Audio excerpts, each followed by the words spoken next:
I was miserable in my life. I didn't like waking up. I ain't have no purpose. I didn't know what I was supposed to be doing. On October 8th, 1985, I walked in a comedy club for the first time, signed up for the following week. The following week, a girl took me down there. She said, "You got to go to comedy club. You're the funniest person I've ever met." I never even heard of comedy clubs. I'm 27. I walked in the comedy club. I signed up for the following week. I'm gonna sit here and learn. I knew I was funny. I just didn't know what to do with it. They had 10 acts go up. 9 of them went up. I didn't laugh at one joke. I was just sitting there just, man, I wish that was me. Man, they should have said this. Every joke they told, I knew the punchline before they said it, and I wrote a better punchline in my mind, what they should have said. It got to guy number 10, they called his name, he wasn't there. They said, "Well, he's not here, we're gonna go to next week's list." Steve Harvey, where are you? Long story short, I won amateur night that night. I won $50. It was a 45-minute drive to my house with this girl named Gladys. I cried 45 minutes. She said, "What you crying for? It ain't but $50. I said, no, you don't even understand. I was born tonight. I now know what I'm supposed to do." I went to work the next day, October 9th, and quit my job. With $50, I had nothing. I just never gave up. I'm gonna tell you something. That decision cost me everything I had. I lost everything. I lost my family. I lost friends.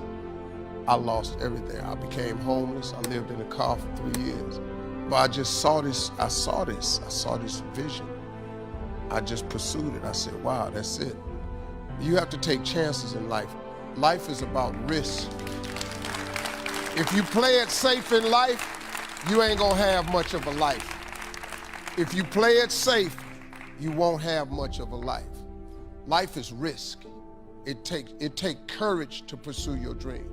Now, it's gonna cost you something. Most people are not willing to pay what it costs to go after your dream, because you're gonna have to hurt a little bit. And most people don't like being uncomfortable. If you don't wanna be uncomfortable, please do not pursue success, because success is a very uncomfortable feeling.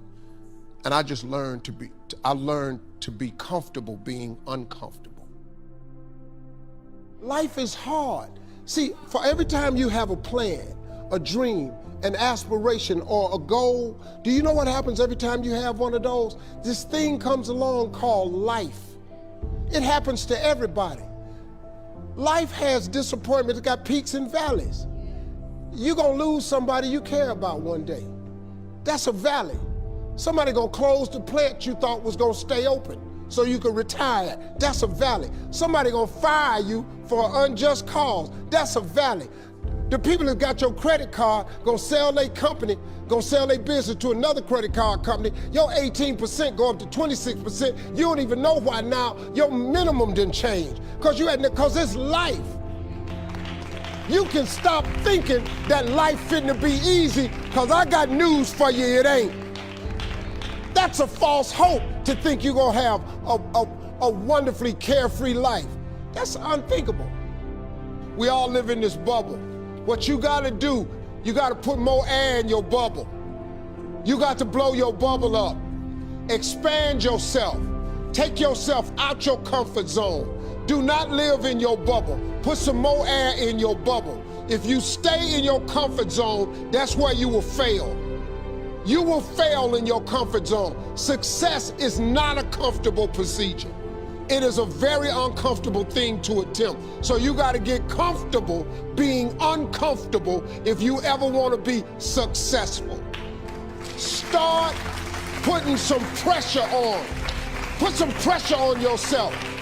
Get out here and get about it. Look, I'd love to sugarcoat this thing for you.